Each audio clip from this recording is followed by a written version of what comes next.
Very happy to welcome to the podcast Mónica Guzmán, the author of I Never Thought of It That Way, How to Have Fearlessly Curious Conversations in Dangerously Divided Times, and the chief storyteller for one of my favorite organizations in all the world, Braver Angels. Welcome, Mónica. How are you? Hey, I am doing great. It's good to be here. So, how did you become so passionate about trying to have curious conversation? I mean, you're a naturally curious person. It seems to be a driving theme of your career. Your book, what I love about it is that it actually is practical. It's born of the experience you've had getting hundreds, maybe thousands of people to open up. Yeah, that was definitely a goal from the beginning. I had read a lot about why we're here, how we got here. It's a really interesting problem, and we haven't solved it. The first part of my book is called SOS. It's the call for help. Sorting, othering, siloing. Those are the three forces that brought us here. Yeah, I mean, it's a real, but the other 4/5 of the book walk people through this path where first we understand curiosity and how it works in our brains. When we pay attention to the gap between what we know and what we don't know, it's this incredible craving that can get us to do so much. And so you can actually turn it on. You don't have to wait for it to come up. You can turn it on and channel it and target right the things you don't understand.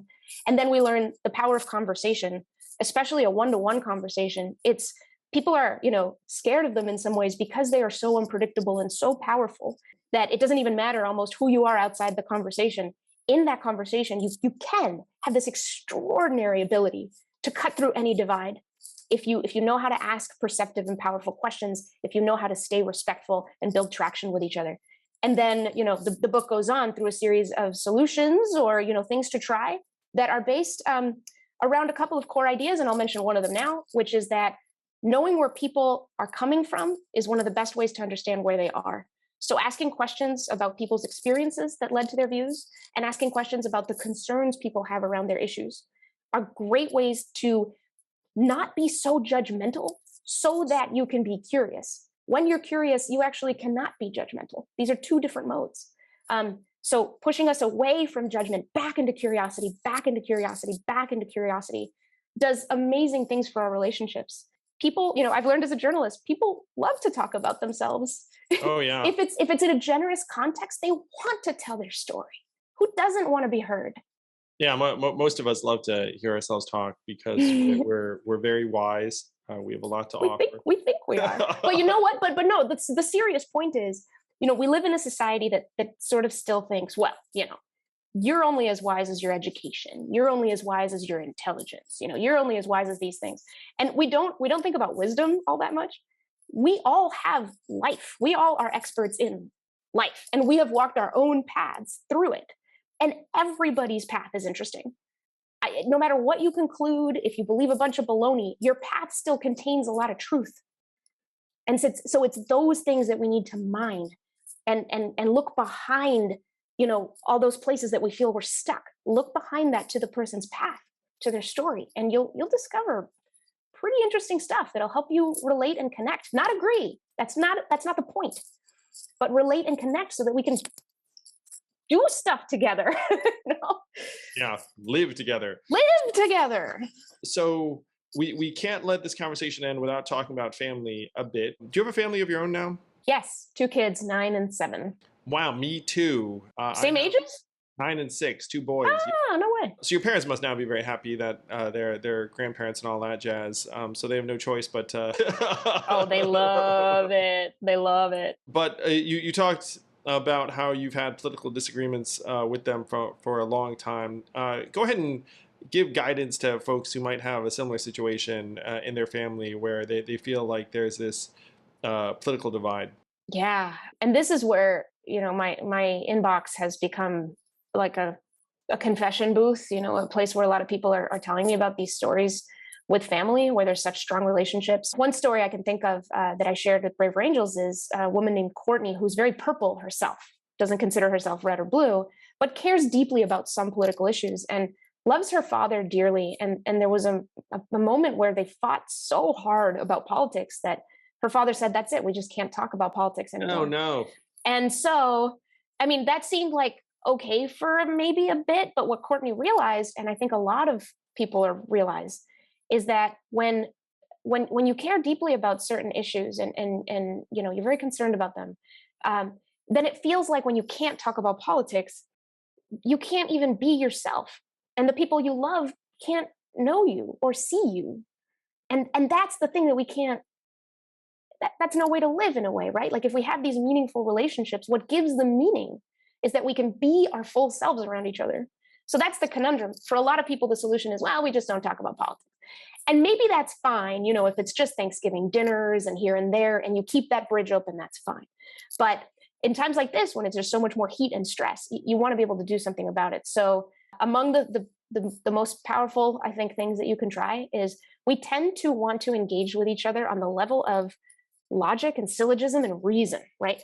Why do you believe what you believe? How could you possibly believe what you believe? But even if you take the disrespectful tone out and you leave, why do you believe what you believe? Even then, we think of why as such a powerfully curious question. But in times of division and suspicion, why puts people on the defensive. It makes them reach for, what's the talking point? What's the thing that, oh gosh, I better show up well to this relative of mine, or they're going to think less of me, or here we go, I'm being put to the test. It's like you're on trial. We're putting each other on trial when we ask why, and everyone has to think of their reason. And they won't think of candid reasons usually, they'll just go for what feels safe because so many people are not even comfortable sharing their political beliefs. So instead, ask questions around how. How did you come to believe what you believe? What comes up for you? Like, so Dad, I know that you and I disagree hugely about immigration, and I'm really curious, like what kind of things have happened, in your life that make you think that your position on this is really important, and ask it that way. And what happens is that the questions naturally carry a lot less judgment, and what you're doing is you're collecting sort of knowledge about that person's path, that person's experience. How did you come to this mistaken opinion? No, I'm kidding. Right. Well, that's the thing. You got to peel off the disrespect. Keep them curious. People think that every question is curious. Like journalists know better, right? Some questions are just accusations disguised as questions. They're just gotcha. They're meant to disqualify people, put them in a corner. I've been on the receiving end of some of those. I know that you have. And sometimes it's in the public good because it's a powerful person, blah, blah, blah. We know that. But with each other on a one-to-one relationship level, if we're trying to build trust, then we have to accept each other first, which is the radical thing, and then understand each other and then judge. I mean, what we're doing is we're judging recklessly because we're not even seeing each other clearly. So when we judge, what are we judging? We're judging projections. We're judging ghosts. That's no way to build a society. So we have to fix that. We have to get each other's stories and have them and invite people to take us on a tour through their path and the concerns and the experiences that make it up, instead of put them on trial. Wow, you could really do a lot of good, Monica. Can I tell you? There's a woman who left a review of my book on Amazon. It brought me to tears. But she said that she had not talked to her 85-year-old mother who had voted for Trump for years, and that she read the book and she thought the tips were pretty good, and so she put them to work. And she says, she started listening to her mom and asking different kinds of questions, and now she says their relationship is really good. And I mean, that made it all worth it. Yeah, that would make everything worth it. That made it all worth it.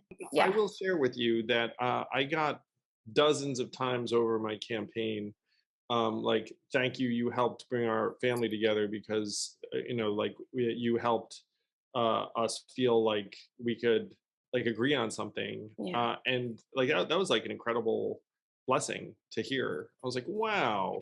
Pretty awesome. Another thing that someone said to me too is they had a Trump supporting mom, and they themselves were blue. And then their mom said to them that Yang is the only Democrat I would support because he doesn't feel like he's judging us at all. Mm-hmm. And I was like, holy cow, this is probably a very important lesson there. Yeah. We should, and I mean, she's right. I have zero judgment on people based upon their political beliefs. I actually think I understand what's driving a lot of what's happening in this country. Yeah. You made such an important contribution, and you're doing it every day. But I'm going to wrap on this thought that's been stuck in my head a little bit. I'm going to run it by you and see what you think. So it feels like the Republican Party under Trump has become this version of sort of angry, toxic masculinity, like the crazy uncle or grandpa, and then the Democratic Party has become this somewhat like identity laden moralism that like most people don't feel is genuine. And so when you talk about like the country needing family therapy, like this is an idea that's stuck with me. Yeah, I mean, I think both parties are in this place of confusion and panic and a little bit of madness, because we all are.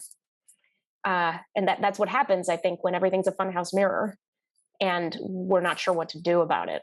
So yeah, the parties are just an extension, the same way that media is an extension, and politicians, right, their behavior in the conventions, all an extension of what we're feeling on the ground, and what's going on the ground.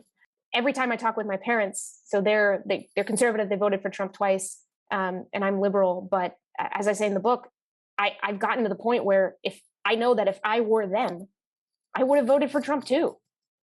Wow, Duh. that's a very And very big thought. and knowing that, yeah, like it's a tough thing to admit, and it took a bit to be able to admit it in the book. But getting to the place where I could admit that, it was sort of, well, here they are, and here I am. Now what? It's not I need to defeat you. I need to change you. Yes. A different question. It's we need to build a society together that somehow Yeah. balances the different stacks of values that we have. People look across the divide and say they don't share my values, but actually they do. They just stack them in a different order for different issues. You know, when we develop different communities develop different languages, and over time, if they don't interact that well, it's a Tower of Babel. You know, and that's what's happening too. So that's only adding to the panic and the frustration and the madness. So we need some of these it counter things. But again, I've talked to members of Congress, one on one, on background. People want to fix this, and I for one am really encouraged by the work a lot of politicians are doing, including yourself. Just anyone who's really tackling this beast instead of just accepting the game as it is. We need that.